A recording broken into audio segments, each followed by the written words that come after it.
Hi hello namaste welcome back to our YouTube channel Parvathi Gavva. ఈరోజు అయితే some special non veg ఐటెంతో మీ ముందుకైతే వచ్చేద్దాం అనుకుంటున్నా. ఏంటని ఆలోచిస్తున్నారా? సండే వచ్చిందంటేనే ఇంకా నాన్ వెజ్ కర్రీ ఉండాల్సిందే. అందులోనూ ఈరోజు మటన్ చేద్దామా బోటీ చేద్దామా అని ఆలోచిస్తుంటే నా మైండ్లోకి వచ్చిన థాట్ ఏంటో తెలుసా? తలకాయ కర్రీ. తలకాయ కర్రీ అందరికీ చాలా ఇష్టం ఉంటుంది, కానీ ఆ ప్రొసీజర్ ఎలాగా, ఎంత కష్టంగా ఉంటుంది, ఎందుకు ఈరోజు అంత టైం వేస్ట్ చేయడం అనుకుంటున్నారా? లేదండి, మనకి మటన్ అలాగే బోటీ చేయడానికి పట్టే టైం కన్నా కూడా చాలా తక్కువ టైంలోనే తలకాయ కర్రీ అయిపోతుంది. ఎలాగనేది ఈ వీడియోలో చూసేద్దాం రండి. ఫస్ట్ స్టవ్ ఆన్ చేసుకుని ప్యాన్ పెట్టుకోవాలి. ఇక్కడ మనం తలకాయ కర్రీ వండుతున్నామండి, అండ్ ఇక్కడ మేము ఫ్రీడమ్ ఆయిల్ యూస్ చేస్తున్నాము. ఇదేమీ ప్రమోషన్ కాదండి, జస్ట్ మేము యూస్ చేస్తున్నామని చూపిస్తున్నాను. ఇక్కడ మేము 5 టేబుల్ స్పూన్ దాకా ఆయిల్ అయితే యాడ్ చేసుకున్నాము. ఇందులో ఇప్పుడు దాల్చిన చెక్క యాడ్ చేసుకుంటున్నాను, అలాగే నెక్స్ట్ మరాఠీ మొగ్గ, అలాగే 2 ఇలాచీ యాడ్ చేసుకున్నానండి. తర్వాత ఇందులోనే 4 లవంగి మొగ్గలు కూడా యాడ్ చేసుకున్నాం.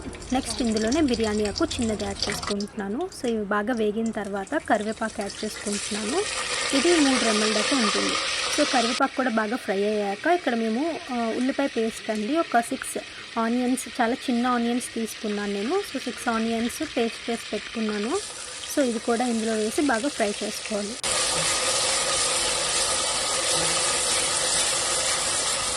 ఇప్పుడు ఇది పేస్ట్ బాగా ఫ్రై అయిపోయిన తర్వాత ఇందులోని ఒక 2 టేబుల్ స్పూన్ దాకా అల్లం వెల్లుల్లి పేస్ట్ అయితే నేను యాడ్ చేసుకుంటున్నాను. యాడ్ చేసుకొని ఇది కూడా బాగా ఫ్రై చేసుకోవాలి.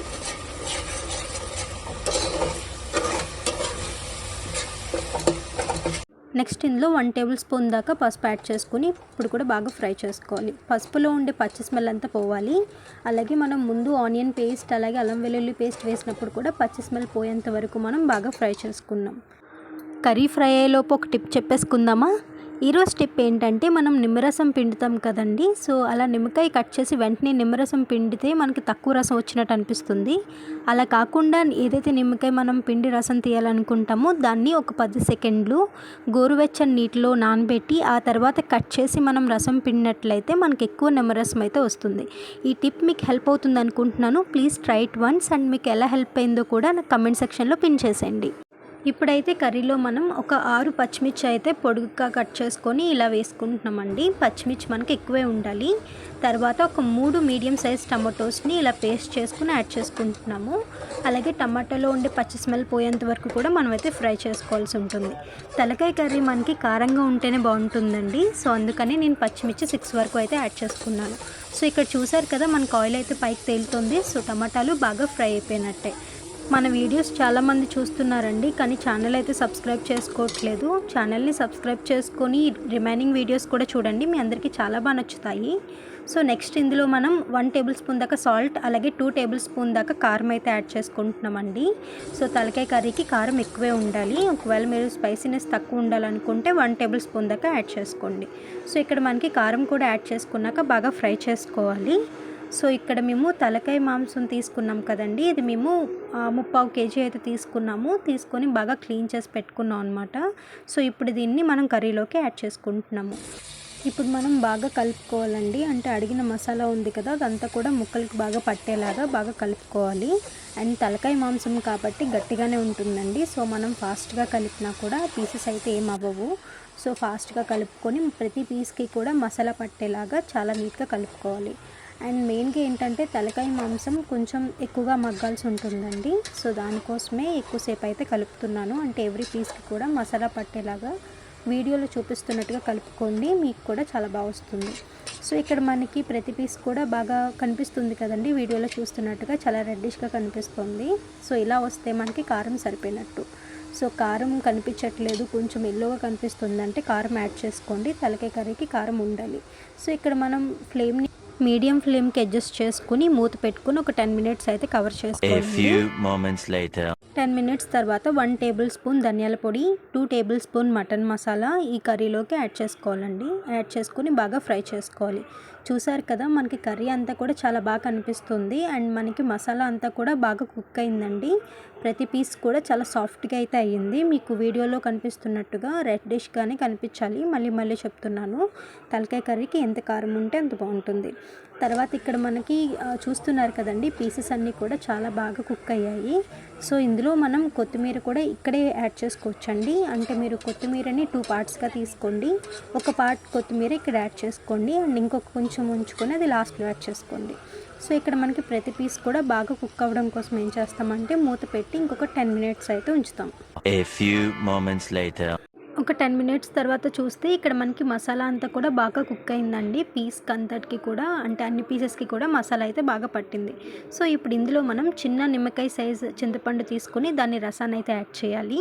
సో తలకాయ కర్రీకి చింతపండు రసం యాడ్ చేస్తే మనకి ఏంటంటే పచ్చి స్మెల్ రాదండి. అలాగే కర్రీ కూడా చాలా టేస్టీగా ఉంటుంది. సో నేను చాలామంది చేయడం అయితే చూశాను, కానీ ఎవరు కూడా ఇలా చింతపండు రసం అయితే యాడ్ చేయడం చూడలేదండి. సో అలాంటి కర్రీస్ ఏంటంటే కొంచెం పచ్చి స్మెల్ వస్తున్నట్టు అనిపించింది నాకు. సో ఎప్పుడైతే చింతపండు రసం యాడ్ చేస్తామో పచ్చి స్మెల్ అయితే రాదు. తర్వాత ఇందులోనే ఒక 2 గ్లాసెస్ దాకా అయితే వాటర్ యాడ్ చేసుకుంటున్నానండి. వాటర్ యాడ్ చేసుకొని బాగా కలుపుకోవాలి.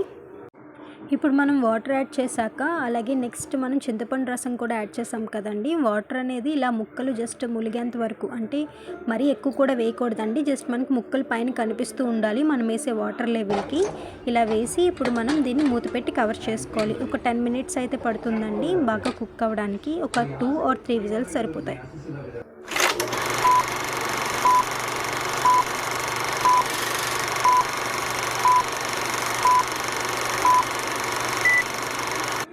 టెన్ మినిట్స్ అయిపోయిందండి. చూసేద్దామా, రెండు ఎలా కుక్ అయిందో చూద్దాం.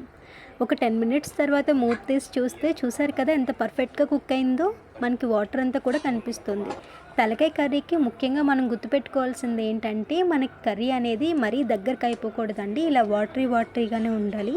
అప్పుడే మనకి సూపర్ టేస్టీగా అయితే ఉంటుంది. సో పీస్ ఎలా కుక్ అయిందో చూద్దామా, రండి టెస్ట్ చేసేద్దాం పీస్ ఎలా కుక్ అయిందో. ఇక్కడ మీకోసమే నేను ఇలా స్పూన్తో కట్ చేసి చూపిస్తున్నానండి ఎంత బాగా కుక్ అయిందో చూపించడానికి. ఒకసారి మళ్ళీ చెక్ చేద్దామా, రండి చూడండి. ఇలా అంటే అలా కట్ అయిపోతుంది. తలకాయ కర్రీ చాలా గట్టిగా ఉంటుందండి. అలాంటిది ఇప్పుడు మీరు చూసారు కదా ఎంత పర్ఫెక్ట్గా కుక్ అయిందో. ఇలా వీడియోలో చూపించిన మెజర్మెంట్స్తో చేసుకోండి, మీరు కూడా సూపర్ అనాల్సిందే. ఇందులోనే నెక్స్ట్ లాస్ట్ స్టెప్గా మనం కొత్తిమీర అయితే యాడ్ చేసుకుందామండి. కొత్తిమీర కూడా యాడ్ చేసుకున్నాక మనం స్టవ్ అయితే ఆఫ్ చేసేయచ్చు. ఆఫ్ చేసేసి దించేసుకుంటే మనకి కర్రీ అయితే రెడీ అయిపోతుంది. ఇది వేడి వేడి రైస్తో తిన్నారంటే ఇంకా తిన్న వాళ్ళంతా సూపర్ అనాల్సిందే.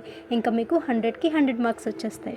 సో ఇలాంటి పర్ఫెక్ట్ కర్రీని మీరు కూడా టేస్ట్ చేయాలనుకున్నట్లయితే వెంటనే ట్రై చేసేయండి. ఎలా వచ్చిందో కమెంట్ సెక్షన్లో పిన్ చేసేయండి. అలాగే మా వీడియోస్ని పూర్తిగా చూస్తున్నందుకు థ్యాంక్ యూ సో మచ్ అండి. వీడియోని లైక్ చేయండి, అలాగే మీ ఫ్రెండ్స్ అండ్ ఫ్యామిలీకి షేర్ చేయండి. అలాగే ఛానల్ని సబ్స్క్రైబ్ చేసి పక్కనున్న బెల్ ఐకాన్ని యాక్టివేట్ చేసుకోండి. Bye bye.